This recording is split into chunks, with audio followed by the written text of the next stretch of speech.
दोस्तों, आप देख रहे हैं दिन की सबसे तेज और ताज़ा खबरें, जहां हम आपको सीधे ले चलते हैं उन घटनाओं के बीच जो आज दुनिया भर में हलचल मचा रही है। देश से लेकर इंटरनेशनल मंच तक हर वो खबर जो आपके लिए जानना जरूरी है। तो बने रहिए हमारे साथ, क्योंकि आज के दिन की बड़ी सुर्खियां आपको हैरान कर देंगी। सो चलिए फिर शुरू करते हैं आज की जबरदस्त और बड़ी खबरें। बता दें दोस्तों कि नरेंद्र मोदी जी ने नाइजीरिया के अबूजा में भारतीय समुदाय से मुलाकात की और बड़े ही गर्व के साथ कहा कि नाइजीरिया की अर्थव्यवस्था में भारतवंशियों का बहुत अहम योगदान है। उन्होंने ये भी बताया कि जो लोग वहां बसे हुए हैं वे भारत का नाम रोशन कर रहे हैं। साथ ही उन्होंने भारतीय कंपनियों की भी तारीफ की। वे नाइजीरिया की अर्थव्यवस्था को और मजबूत बना रही हैं। वहीं महाराष्ट्र में जमकर राजनीति चल रही है दोस्तों। अलग अलग पार्टियों के नेताओं और उम्मीदवारों ने मतदाताओं को रिझाने के लिए बड़ी बड़ी सभाएं की, रोड शो किए और रैलियां भी निकाली। वैसे 20 नवंबर को होने वाले विधानसभा चुनाव के लिए प्रचार का टाइम 5 बजे खत्म हो जाएगा, तो सभी पार्टियां पूरी ताकत लगा रही हैं। डॉक्टर एपीजे अब्दुल कलाम के प्रेस सचिव रहे शहजाद मोहम्मद खान का 67 साल की उम्र में निधन हो गया। वो कुछ समय से बीमार थे और दिल्ली के एक निजी अस्पताल में उनका इलाज चल रहा था। शहजाद साहब 1982 बैच के IAS अधिकारी थे। उन्होंने दूरदर्शन न्यूज के महानिदेशक और CBI के प्रवक्ता जैसे कई अहम पदों पर काम किया। उनके योगदान को हमेशा याद किया जाएगा। साथ ही बता दें कि मौसम विभाग का कहना है कि अगले 4 दिनों में उत्तर पश्चिम भारत के ज्यादातर हिस्सों में तापमान 2 से 3 डिग्री सेल्सियस तक गिर सकता है। साथ ही पंजाब, हरियाणा, चंडीगढ़, उत्तर राजस्थान, उत्तर प्रदेश और कुछ पूर्वोत्तर राज्यों जैसे पश्चिम बंगाल, असम, मेघालय और बिहार के कई इलाकों में घना कोहरा रह सकता है। ठंड और कोहरे दोनों से सावधान रहने की जरूरत है। दिल्ली विधानसभा चुनाव से ठीक पहले कैलाश गहलोत के मंत्री पद से इस्तीफा देना आम आदमी पार्टी के लिए एक बड़ा झटका माना जा रहा है। लोग इसे लोकसभा चुनाव से जोड़कर देख रहे हैं और अंदाजा लगा रहे हैं कि जिस तरह लोकसभा चुनाव पर असर पड़ा था, वैसे ही यहाँ भी चुनाव प्रभावित हो सकते हैं। मणिपुर जो पिछले 1 साल से दोस्तों हिंसा झेल रहा है, वहां एक बड़ी राजनीतिक हलचल हुई है। हाल ही के दिनों में हिंसा बढ़ने के बाद कॉनराड संगमा की पार्टी NPP ने भाजपा की सरकार से अपना समर्थन वापस ले लिया है। ये सरकार के लिए एक बड़ी चुनौती बन सकती है। खबरों का सिलसिला इस वीडियो में यूं ही चलता रहेगा, लेकिन अगर अभी तक आपने चैनल को सब्सक्राइब नहीं किया है तो जल्दी से चैनल को सब्सक्राइब करके बेल आइकन को प्रेस कीजिए ताकि नए वीडियोस की अपडेट आपको मिलती रहे। अगर आपको भारतीय होने पर गर्व है तो कमेंट सेक्शन में जय हिंद, जय भारत जरूर लिखें। इसी के साथ देखिए दोस्तों, RBI डेटा के मुताबिक अक्टूबर के पहले पखवाड़े में बैंकों से करीब 1.12 लाख करोड़ रुपए निकाले गए, जो सीधे इक्विटी मार्केट में लगाए गए थे। लेकिन अक्टूबर में सेंसेक्स लगभग 6% गिर गया, जिससे निवेशकों को भारी नुकसान हुआ। इस वजह से लोग फिर से सुरक्षित ऑप्शन मानकर बैंकों की तरफ लौटने लगे हैं। UAE ने ब्राजील की अध्यक्षता में हो रहे G20 सम्मेलन को पूरा सपोर्ट दिया है।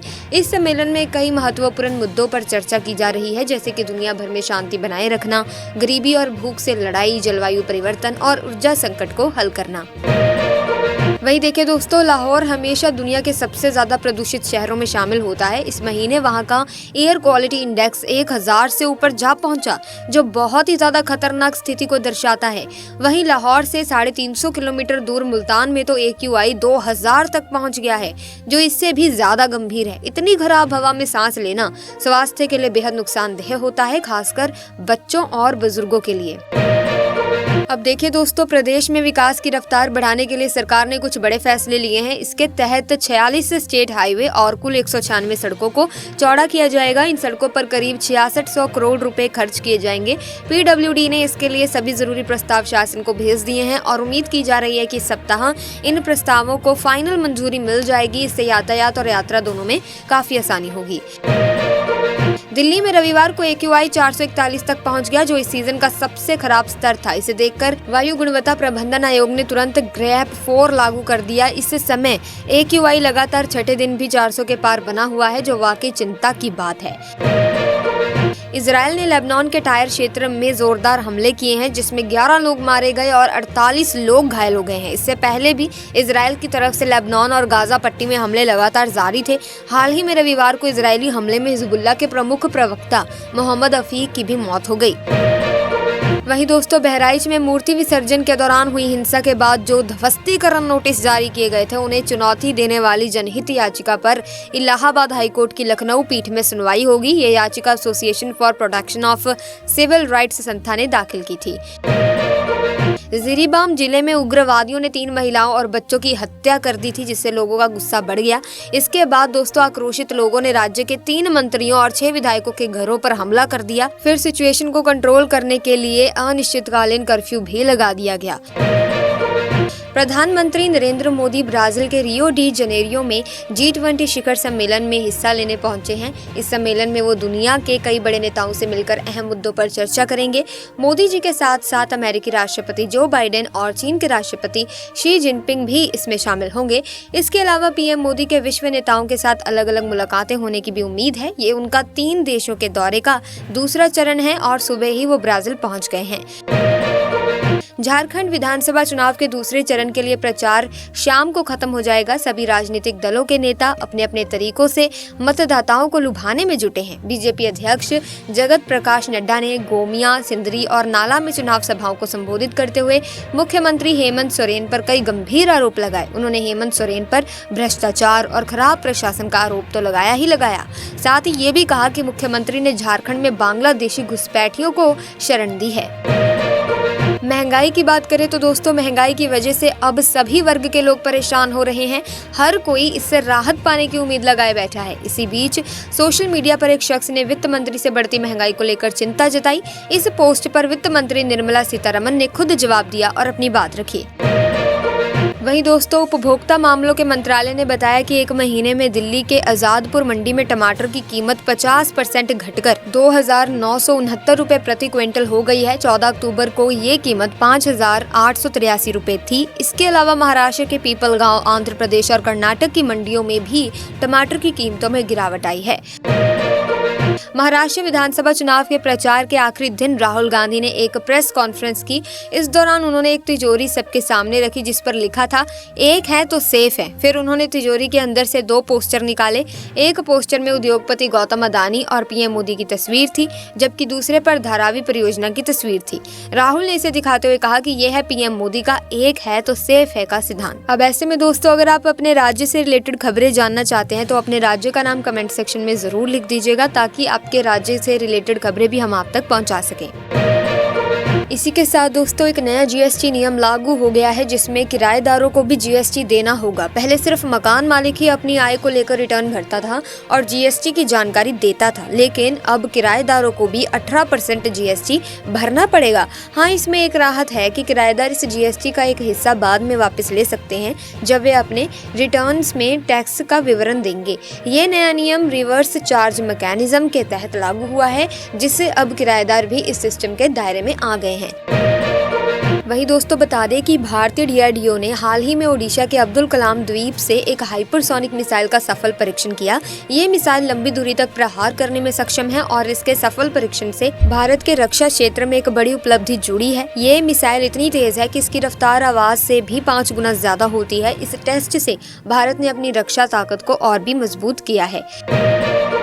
केंद्रीय कृषि मंत्री शिवराज सिंह चौहान ने हाल ही में कहा है कि जब प्याज, टमाटर और आलू के दाम गिरते हैं तो किसानों को काफी नुकसान होता है। इसलिए अब ICAR लागत पर 50% मुनाफा जोड़कर एक मॉडल रेट तय करेगा। अगर बाजार रेट और इस मॉडल रेट में अंतर होता है तो वो नुकसान केंद्र और राज्य सरकार मिलकर 50-50% उठाएंगे। शिवराज जी ये बातें महाराष्ट्र में मीडिया से बातचीत के दौरान कह रहे थे।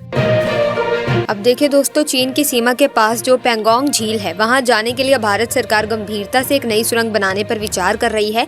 ये सुरंग लेह से पेंगोंग तक जाएगी और ये सुरंग 8 किलोमीटर लंबी होगी, जिसे केला दरे के नीचे से बनाया जाएगा। इस सुरंग की लागत करीब 6,000 करोड़ रुपए हो सकती है। जब ये सुरंग बन जाएगी तो लेह से पेंगोंग झील तक पहुँचने में बहुत कम समय लगेगा। इसके साथ ही खराब मौसम में भी इस इलाके का बाकी देश से संपर्क बना रहेगा।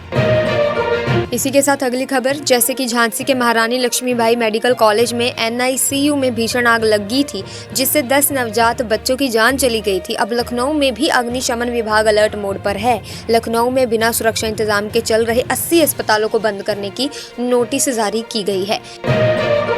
वहीं भोपाल में एक गिरोह पकड़ा गया दोस्तों, जो फर्जी आधार कार्ड का इस्तेमाल करके बैंक खाते खोलता था और फिर साइबर अपराधियों को बेच देता था। इस गिरोह के 6 लोगों को गिरफ्तार किया गया है और उन्हें 5 दिन के रिमांड पर लिया गया है। ये गिरोह 1800 मोबाइल सिम और 150 बैंक खातों से जुड़ा हुआ था। पुलिस अब इंदौर और बिहार में खातों और उनसे जुड़े कर्मचारियों की जाँच कर रही है।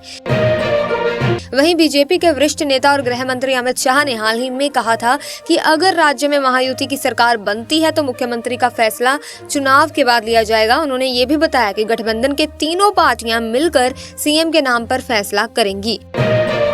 साथ ही नजफगढ़ से विधायक कैलाश गहलोत, जो पहले आम आदमी पार्टी और दिल्ली सरकार के मंत्री थे, उन्होंने हाल ही में भाजपा ज्वाइन कर लिया है। भाजपा मुख्यालय में मनोहर लाल खट्टर ने उन्हें पार्टी की सदस्यता दिलाई है। इसी के साथ आज की वीडियो में बस इतना ही। आई होप वीडियो इन्फॉर्मेटिव लगी होगी। अगर हाँ तो वीडियो को लाइक करें, शेयर करें, चैनल को सब्सक्राइब करके बेल आइकन को प्रेस कीजिए ताकि नए वीडियोस की अपडेट आपको मिलती रहे। Thanks for watching.